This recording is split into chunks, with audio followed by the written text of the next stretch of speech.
नमस्कार दोस्तों, आर के चैनल पर आपका बहुत बहुत स्वागत है। एसएससी ने फॉर्म निकाला है 10+2 लेवल पे और इसकी जो स्टार्टिंग डेट है फॉर्म भरने की, ये आप देख सकते हैं।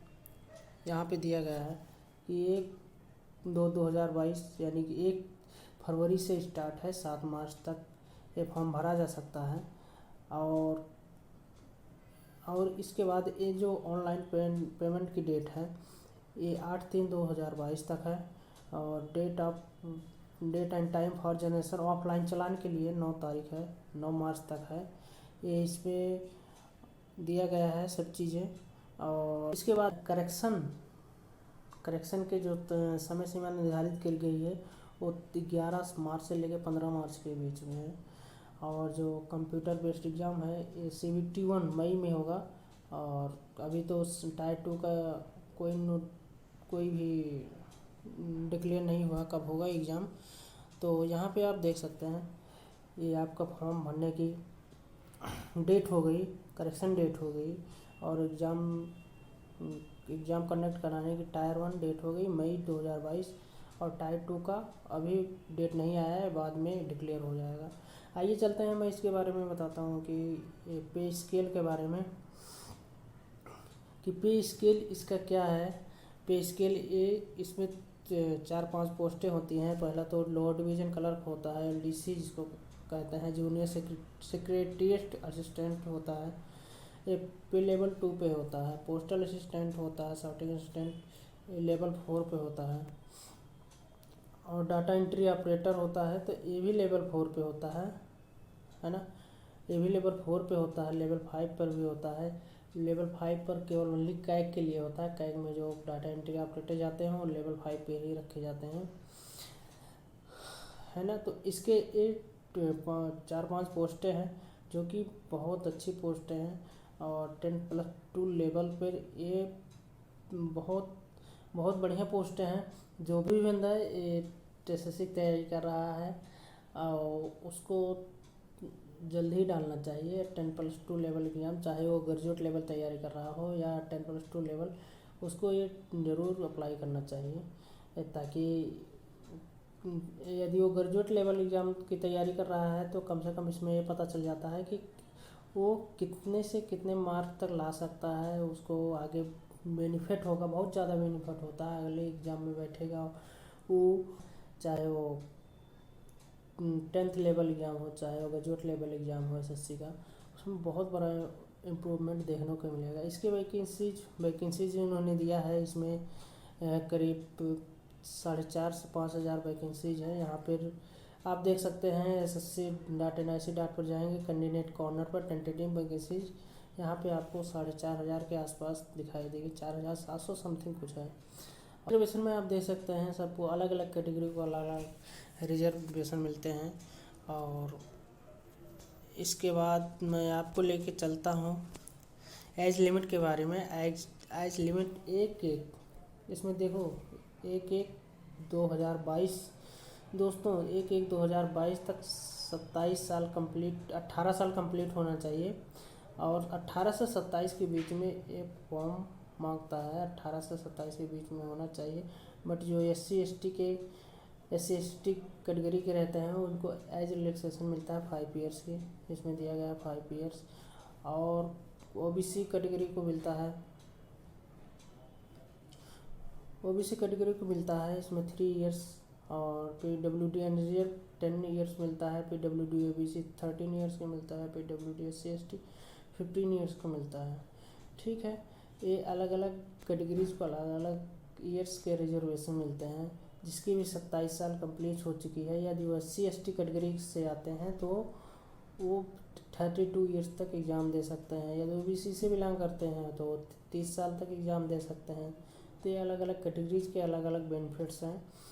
और मैं आपको लेके चलता हूँ कि इसके जो एसेंशियल एजुकेशन क्वालिफिकेशंस है, ये ओनली 10+2 पास इसमें मांगता है। 10+2 पास मांगता है। तो ये जो भी आपको LDC, JSA, PA, DO ये भी जो पोस्टें मिलेगी आपके रैंक के आधार पर, नंबर के आधार पर ही मिलेंगे। यदि नंबर ज़्यादा रहेगा तो आपको डीओ मिलेंगे, पर्सनल असिस्टेंट एएसए मिलेंगे। अगर सबसे कम नंबर रहता है तो आपको एलडीसी के लिए चूज किया जाता है। यदि नंबर ठीक ठाक रहते हैं तो डीयू के लिए मिलता है। ठीक है, और मैं आगे आपको लेके चलता हूँ कि हाउ टू अप्लाई कैसे करना है। ये यहाँ पे मैं आपको अभी नीचे बताता हूँ, और इसमें वेबसाइट भी दी गई है ssc.nic.in पर। यहाँ पे जाके वन टाइम रजिस्ट्रेशन करेंगे, बेसिक डिटेल्स जान लेंगे, फिर उसके बाद फ़ोटो सिग्नेचर अपलोड करना रहता है, और इसमें ज़्यादा कुछ रहता नहीं। और इसमें बता रखा है कि जो फ़ोटो का जो साइज़ होनी चाहिए 20 KB से 50 KB के बीच में होनी चाहिए JPEG, और जो सिग्नेचर होनी चाहिए वो 20 KB के अंदर ही होनी चाहिए। एप्लीकेशन फ़ीस इसमें फ्री है, ओनली गर्ल्स के लिए, और लड़कों के लिए इसमें 100 रुपये लगेंगे, और फीमेल के लिए ओनली 0 रुपये यानी फ्री है। फीमेल के लिए फॉर्म फ्री है।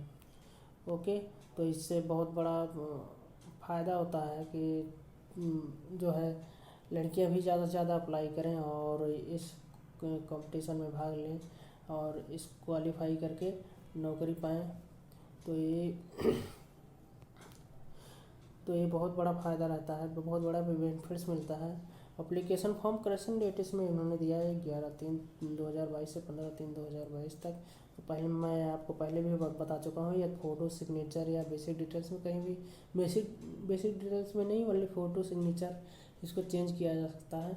बेसिक डिटेल्स केवल एक ही बार भरा जाता है, फिल किया जाता है, एक बार वन टाइम रजिस्ट्रेशन हो जाता है, उसके बाद उसमें कुछ भी चेंज नहीं कर सकते। इसलिए भरते समय यह ध्यान रखना होगा, जो भी डिटेल्स डालेंगे, नाम, माता का नाम, पिता का नाम, एज, डेट ऑफ बर्थ, ये सब चीज़ें, रोल नंबर, हाई स्कूल, ये सब याद रखना है। ये फॉर्म एसएससी का कोई भी फॉर्म हो, हाई स्कूल डेटा के आधार पर भरा जाता है। जो भी हाई स्कूल में नाम है, पिता का नाम है, माता का नाम, डेट ऑफ बर्थ है, रोल नंबर है, सब उसी के आधार पर भरा जाता है, और उसको देखते हुए बहुत केयरफुली तरीके से भरना चाहिए। दोस्तों, इसमें गलती नहीं करनी चाहिए, क्योंकि एक बार रजिस्ट्रेशन होता है उसके बाद फिर ओनली फ़ोटो और सिग्नेचर अपलोड करने रहते हैं जब दोबारा कभी भी फॉर्म भरते हैं आप। और इसमें इन्होंने बताया है कि जो करेक्शन चार्जेस है 200 रुपये है, और corrected application for first time अगर उसको फिर से करेक्शन करना चाहे 500 रुपये इन्होंने कर दिया है। इसलिए बार बार करेक्शन करने से अच्छा है एक ही बार अच्छे से फॉर्म भरें। अगर खुद भर रहे हो तो केयरफुली से भरें, अगर भरवा भी रहे हो कहीं साइबर कैफ़े पे तो वहाँ भी ध्यान से बैठ कर के ही नाम सब पढ़ के ही भरवाएं। ठीक है दोस्तों, centre of examination central region Bihar और उत्तर प्रदेश है ना, बिहार और उत्तर प्रदेश में है या सेंट्रल रीजन। इतने ढेर सारे आपके सेंटर बनाए गए हैं, भागलपुर, मुजफ्फरपुर, पटना, पूर्णिया, आगरा, बरेली, गोरखपुर, झांसी, कानपुर, लखनऊ, मेरठ, प्रयागराज, वाराणसी। ये सेंट्रल रीजन के जो भी जिस स्टेट में आप रह रहे हो वहाँ पे उस स्टेट के आसपास ही सेंटर डालिएगा। ज़्यादा दूर जाने से मतलब कोई फ़ायदा नहीं है, तो आसपास में सेंटर डालिएगा। इसमें रीजन ढेर सारे हैं, Karnataka region, Madhya Pradesh region, northern region, north western region है ना। तो ये हर स्टेट के हैं, हर स्टेट में सेंटर बनाए जाते हैं। और ये एग्जामिनेशन स्कीम ऑफ एग्जामिनेशन मैं आपको बताता हूँ कि जो कंप्यूटर बेस्ड एग्जामिनेशन होगा इसका फर्स्ट टायर 1 जिसको कहा जाता है, उसके बाद सेकंड पेपर टायर 2 होगा, फिर टायर 3 होगा। ये आपका टायर 3 होगा ये स्किल टेस्ट, टाइपिंग टेस्ट जब लिया जाता है। तो इसमें पेपर फर्स्ट लेने के बाद क्या किया जाएगा, इसमें शॉर्ट लिस्ट किया जाएगा, फिर पेपर 2 के बाद शॉर्ट लिस्ट किया जाएगा, फिर पेपर 3 टायर 3 के बाद शॉर्ट लिस्टेड किया जाएगा। ठीक है, ये आपका फिर इसमें मैं आपको बताता हूँ टायर 1 में कंप्यूटर बेस्ड एग्जामिनेशन में क्या क्या चीज़ें आती हैं, कौन कौन सा सब्जेक्ट आता है, ज़्यादा ज़्यादा टफ नहीं है, बट ये रेगुलरली ध्यान देने की बात है। इंटर तक जो भी बच्चा अच्छे तरीके से पढ़ा होगा वो 100% निकाल ले जाएगा, अच्छे नंबर आएंगे उसके। इंग्लिश लैंग्वेज 50 नंबर के आते हैं, 25 क्वेश्चन रहते हैं। जनरल इंटेलिजेंस 50 नंबर के आते हैं, 25 क्वेश्चन रहते हैं, इसमें भी 25 क्वेश्चन 50 नंबर। और जनरल अवेयरनेस में भी 25 क्वेश्चन 50 नंबर के, ये टोटल 100 नंबर के आते हैं। सॉरी, ये 100 क्वेश्चन रहते हैं और 200 नंबर के आते हैं।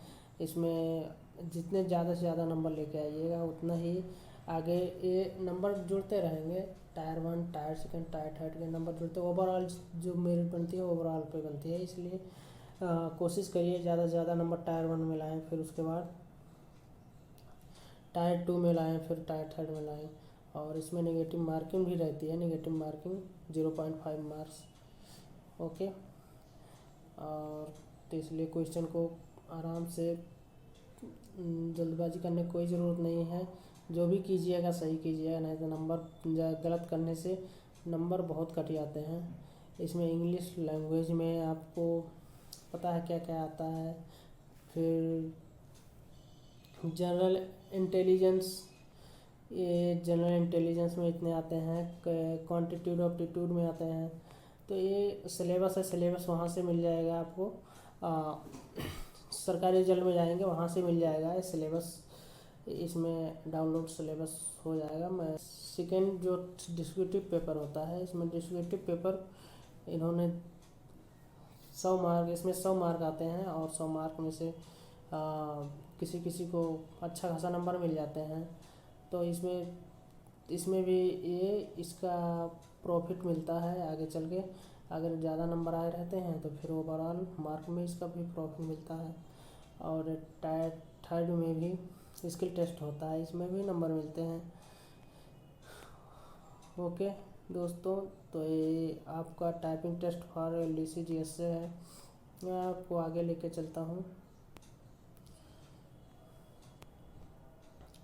डॉक्यूमेंट वेरिफिकेशन, ये जब टायर 1, टायर 2, टायर 3 जब हो जाते हैं उसके बाद DB होता है। DB में ये आपको फ़ोटो का भी जो original document as mention as para number 16.4, ये आपको 16.4 में इसमें दिया गया है क्या क्या लाने हैं। ये देखिए, candidates will have to submit copies of various document like matriculation secondary certificate, यानी कि हाई स्कूल की certificate, secondary certificate, educational qualification certificate जो भी हो, ठीक है। जो जो जो जैसे इंटर बेस्ड पे CHSL का वेरिफिकेशन कराने जा रहे हैं, उसमें इंटर तक हाई स्कूल की मार्कशीट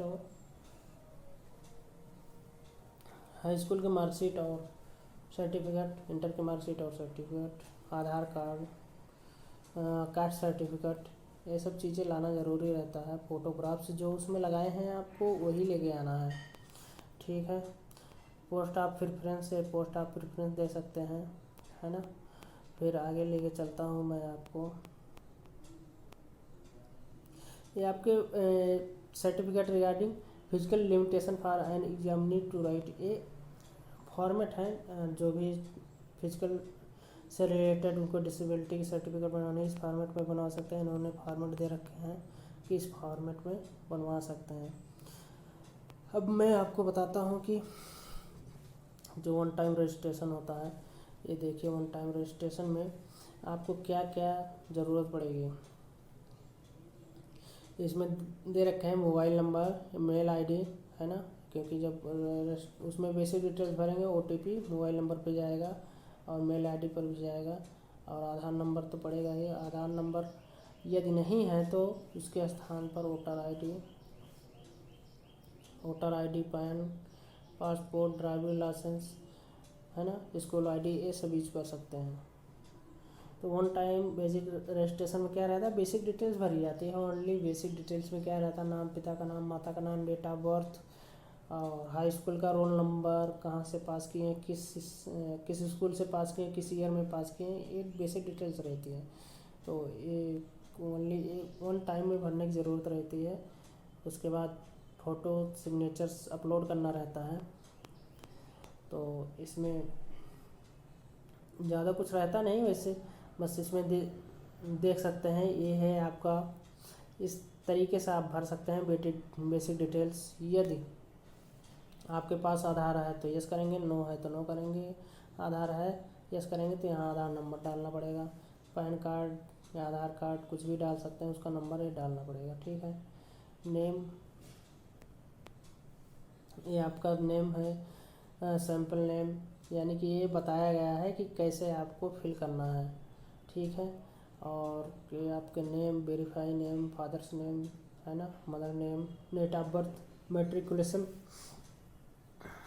मैट्रिकुलेशन ये आप 10th एग्जामिनेशन डिटेल्स, इसमें 10th के आधार पर भरा जाता है। जैसे 10th में नाम, पिता का नाम, माता का नाम, जो भी उसमें रिटर्न होता है वैसे इसमें भी भरना पड़ता है ना। ये सारी चीज़ें इसमें बेसिक डिटेल्स भरी रहती हैं, उसके बाद सेव करना रहता है। सेव करने के बाद इसमें आपको कैटेगरी सेलेक्ट करनी पड़ती है। फिर उसके बाद आपका नेशनलिटी, आइडेंटिफिकेशन मार्क, ये सब 1 बाय 1 करके ये भरना रहता है। फिर इसको भी सेव करना रहता है।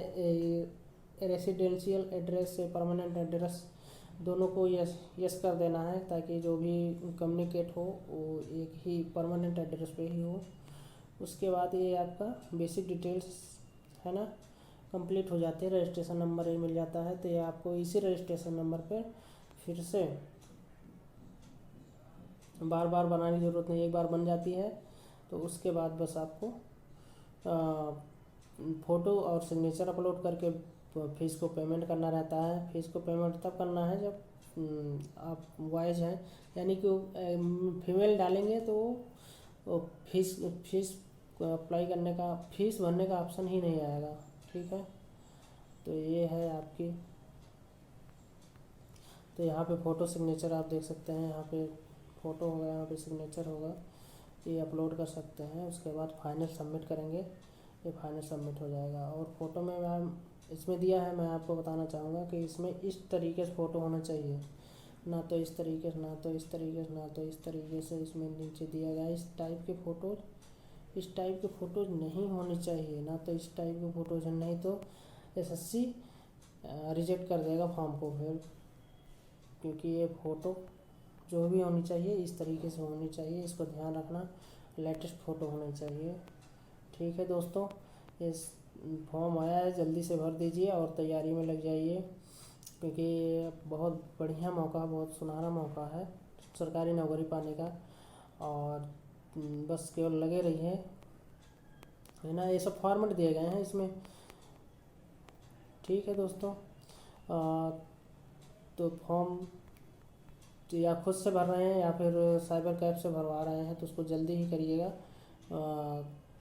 जल्दी भर दीजिएगा और उसके बाद तैयारी में लग जाइएगा। पढ़ते रहिए, कुछ ना कुछ पढ़ते रहिए, डेली पढ़ते रहिए। ये नहीं कि आज थोड़ा सा पढ़ें, कल मन नहीं हुआ तो नहीं पढ़ें, ऐसा नहीं। पढ़ो, लेकिन चाहे थोड़ा सा ही पढ़ो ज़रूर पढ़ो।